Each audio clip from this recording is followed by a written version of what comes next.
Hello guys, कैसे हैं आप सब। आई होप बढ़िया होगे। तो हमारे चैनल पे आप सभी का स्वागत है। सो दोस्तों, इस वीडियो के टाइटल और थंबनेल को देखकर आपको पता चल गया होगा कि फ्लिपकार्ट ने मेरे साथ बहुत बड़ा स्कैम किया है, जिससे मेरी भावनाओं को काफी ज्यादा ठेस पहुंची है। तो ये किस प्रकार का स्कैम हुआ, आपके साथ ऐसा स्कैम कभी ना हो, इसके लिए आप इस वीडियो को पूरा एंड तक जरूर देखना, वरना आप भी मेरी तरह स्कैम होने के बाद केवल और केवल पछता सकते हो और कुछ भी नहीं। तो चलिए फटाफट से शुरू करते हैं और आपको बताते हैं आखिरकार मेरे साथ स्कैम हुआ कैसे।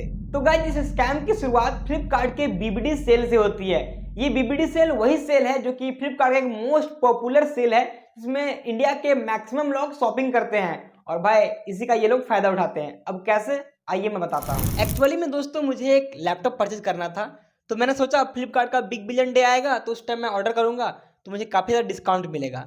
तो दोस्तों, जो इंडिया में फ्लिपकार्ट का बिग बिलियन डे है वो 26 सितंबर को आने वाला था, लाइव होने वाला था। हालांकि मैं फ्लिपकार्ट का प्लस मेंबर था, तो मुझे इस सेल का जो एक्सेस है वो 25 सितंबर को एक दिन पहले ही मिल गया था। तो सबसे पहले मुझे ऑर्डर करना था एप्पल का मैकबुक M2।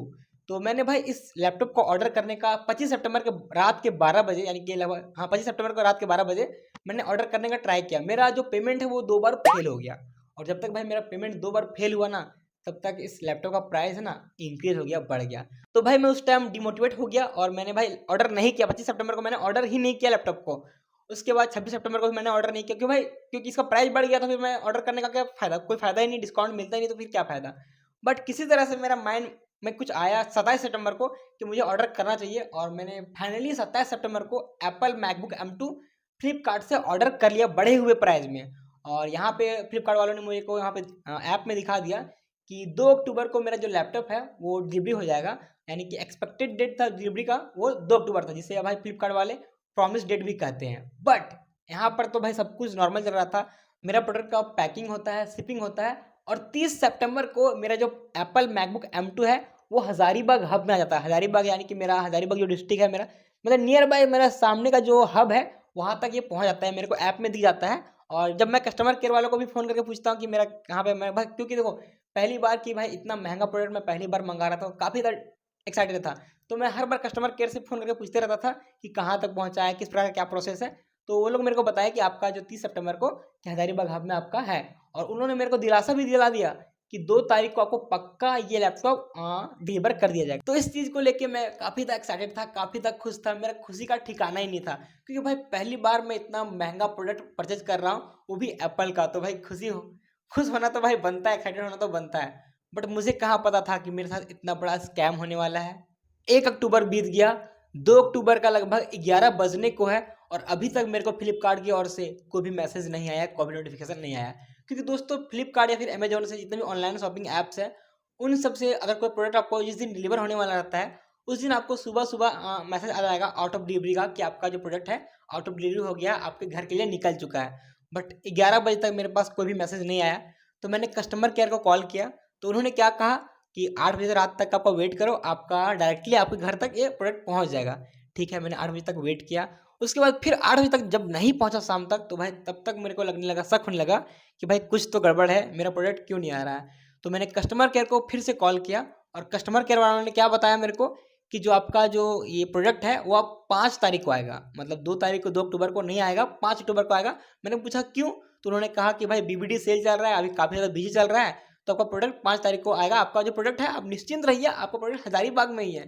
तो मैं भाई निश्चिंत हो गया कि मेरा प्रोडक्ट तो हज़ारीबाग में है, मेरे को कोई टेंशन नहीं है, 5 तारीख को आ जाएगा। तो मैं पूरा निश्चिंत हो गया। अब 3 तारीख आया, 4 तारीख आया, 5 तारीख भी बीत गया, मतलब 5 तारीख का भी रात हो गया। मैंने उस टाइम भी कस्टमर केयर को कॉल किया, बोला अब बताओ क्या कब तक आएगा। तो उन्होंने अब बता दिया 72 घंटा बाद, यानी कि 7 तारीख के बाद आएगा। तो 7 तारीख को भी मैंने वेट कर लिया। उसी तरह से फिर मैं भाई लगभग 50-100 बार भी कस्टमर केयर से बात कर लिया होगा कि मेरे साथ आप लोग ऐसा क्यों कर रहे हो। तो वो लोग भाई बार बार बहाना बनाते रहते थे कि अभी वीडियो चल रहा है, ये चल रहा है, मतलब हर बार कुछ ना कुछ बहाना बनाते रहते हैं। उन्होंने कह दिया कि 7 तारीख को आएगा। अब 6 तारीख बीत गया, 7 तारीख बीत गया। अब 7 तारीख को भी जब मेरा लैपटॉप मेरे तक नहीं पहुंचा, तो मैं वापस से कस्टमर केयर को कॉल करता हूं और पूछता हूं कि भाई अब क्या हुआ सर, अब क्या हुआ, मेरा लैपटॉप अभी तक क्यों डिलीवर नहीं हुआ है। तो वो अब क्या बोलने लगे कि जो आपका लैपटॉप था हज़ारीबाग हब में खो गया है, मतलब कि अनट्रैकेबल हो चुका है। आपका जो लैपटॉप है ना वो मिल नहीं रहा है, जिस कारण से आपको डिलीवर नहीं किया जा रहा है। तो मैंने कहा कि सर आप मैं काफ़ी एक्साइटेड था मेरे लैपटॉप को लेके। मैंने पहली बार इतना महंगा प्रोडक्ट ऑर्डर किया था, तो मुझे थोड़ा घबराहट भी हुआ कि भाई मेरे साथ स्कैम वगैरह तो नहीं हो रहा है कहीं। तो मैंने कहा कि सर मैं आप हज़ारीबाग मैं बताओ आप लोकेशन, मैं हज़ारीबाग में जाके मैं लैपटॉप को ले लूँगा। तो वो लोग क्या बोलने लगे पता है कि कुछ सिक्योरिटी रीज़न के लिए मैं आपको लोकेशन नहीं बता सकते। तो मैंने मान लिया कि सिक्योरिटी रीज़न के लिए आप लोकेशन नहीं बता सकते। वो लोग क्या बताने लगे कि जो आपका लैपटॉप है ना वो अनट्रैकेबल हो चुका है, आपका लैपटॉप जो है वो खो गया है हब में ही। तो मैंने यहाँ पे कह दिया उन लोगों को कि ठीक है अब वो खो गया है तो उसको आप लोग बाद में ढूंढते रहना। इतना दिन तो मैं वेट कर लिया हूँ, थोड़ा दिन और वेट कर लूँगा। आप मेरा जो प्रोडक्ट है ना वो फिर से शिप कर दो, जो जो सेलर है उससे नया मेरा लैपटॉप भिजवा दो, उसके बाद आप ये ढूंढते रहना। तो उन्होंने कहा कि ठीक है 1-2 दिन और वेट कर लो, अगर हम लोग को लैपटॉप नहीं मिलेगा तो हम लोग नया शिप करवा देंगे। चलो मैंने मान लिया कि चलो, क्योंकि भाई इतने दिन मैं वेट कर लिया था तो सोचा कि कुछ दिन और वेट कर लेते हैं, एक्साइटेड के चक्कर में थोड़ा देर और वेट कर लेते हैं।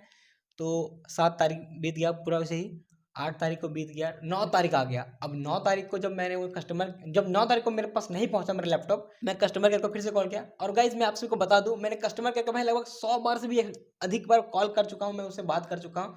और जब 9 अक्टूबर को भी मेरा लैपटॉप नहीं आया तो उस टाइम जब मैं कॉल करके पूछता हूँ तो वो लोग क्या बोलते हैं पता है कि आपका लैपटॉप आपके तक नहीं पहुँच सकता है, अनट्रैकेबल हो चुका है, अभी तक नहीं मिला है। तो मैंने कहा कि नया शिपमेंट कर दो ना। तो वो लोग बोले ठीक है शिपमेंट कर देते हैं। मेरा ऐप में भी दिख गया कि न्यू शिपमेंट हो चुका है। और कुछ देर के बाद मतलब सुबह जब मेरा बात हुआ था लगभग 2-3 बजे तक बात हुआ था, और शाम के 5 बजे तक एक बार मेरे को कॉल आता है फ्लिपकार्ट की ओर से। और वो लोग क्या बोलते हैं कि जो आपका लैपटॉप है वो हम लोग ऑर्डर को कैंसिल कर दे रहे हैं, आप खुद से कैंसिल कर लो या फिर हम लोग खुद से कैंसिल कर देंगे। उस टाइम तक जो प्रोडक्ट का प्राइस है वो लगभग 10,000 बढ़ चुका था। तो मैं फिर 10,000 क्यों एक्स्ट्रा पेमेंट करता, और मैंने अभी तक इस लैपटॉप को अभी तक ऑर्डर नहीं किया। मैंने पूछा क्यों, मेरे को तो लैपटॉप चाहिए। तो वो लोग बोले कि आपका लैपटॉप खो गया है, अनट्रैकेबल हो चुका है, आपका जो पैसा है वो रिफंड कर देंगे हम लोग, कैंसिल कर देंगे। बट मेरे को भाई यहाँ पैसा का नहीं पड़ा था, मेरे को मेरा लैपटॉप चाहिए था, क्योंकि मैंने इतना दिन वेट किया था और ऑफर में मैंने लिया था। काफ़ी मेरे अंदर जिज्ञासा था कि मेरा लैपटॉप आ रहा है, मैं काफ़ी एक्साइटेड था। और वहाँ पे मेरा जबरदस्ती करके वो लोग मेरे लैपटॉप को कैंसिल कर देते हैं, जहाँ पे भाई मेरा सच में फ्लिपकार्ट के ऊपर से ना दिल टूट जाता है। तो दोस्तों फ्लिपकार्ट वालों ने मेरे साथ कुछ इस प्रकार से स्कैम किया। मेरा जो ऑर्डर था वो लोगों ने खुद से ही कैंसिल कर दिया। मैंने यहाँ पे अपना ऑर्डर कैंसिल नहीं किया था, वो लोग उधर से ही खुद से मेरा जो ऑर्डर है उसको कैंसिल कर दिए थे। हालांकि जो मेरा रिफंड था, पैसा था, वो 24 घंटे के अंदर मेरे बैंक में ट्रांसफर हो गया था। ये चीज़ मेरे को थोड़ा सा अच्छा लगा। बट फ्लिपकार्ट के पास अगर स्टॉक नहीं था तो भाई मेरा ऑर्डर एक्सेप्ट नहीं करना चाहिए था ना। यहाँ पे वो लोगों के पास एक्चुअल में स्टॉक नहीं था, तो वो लोग मेरे पास बहाना बनाने लगे कि बीबीडी का सेल चल रहा है, बिजी चल रहा है, तो अनट्रैकेबल हो चुका है, मतलब भाई बहाना करने लगे। अगर आपके पास स्टॉक नहीं है तो भाई ऑर्डर आप एक्सेप्ट मत किया करो, ठीक है। बाकी इस चीज़ को आप लोग किस प्रकार का स्कैम कहोगे मेरे को कमेंट बॉक्स में जरूर बताओ, और मेरे को क्या करना चाहिए यहाँ पे आप लोग मुझे कमेंट करके बताओ। क्योंकि अभी तक मैं जो लैपटॉप है उसका प्राइस थोड़ा सा बढ़ गया है, तो मुझे ऑर्डर करना चाहिए वापस से या फिर नहीं करना चाहिए या फिर वेट करना चाहिए, आप लोग मुझे कमेंट बॉक्स में बताओ। बाकी मेरे साथ जो बीता मैंने एक्चुअल में बता दिया, बाकी काफ़ी चीज़ें छूट गया है, बहुत चीज़ छूट गया है, तो उसको मैं पता नहीं कैसे बताऊंगा, मेरे को समझ में नहीं आ रहा है। तो भाई मेरे साथ जो बीता मैंने आपको बता दिया। तो आप इस चीज़ को किस प्रकार का स्कैम कहोगे मुझे कमेंट बॉक्स में जरूर बताओ। बाकी अगर आपको इस टाइप के स्कैम से बचना है तो मैंने ऑलरेडी 2 वीडियो बनाया है, उसको आप लोग देखो, आपको बहुत मजा आएगा। बाकी आज के लिए बस इतना ही, मैं मिलता हूँ अगले वीडियो में, तब तक के लिए जय हिंद जय भारत।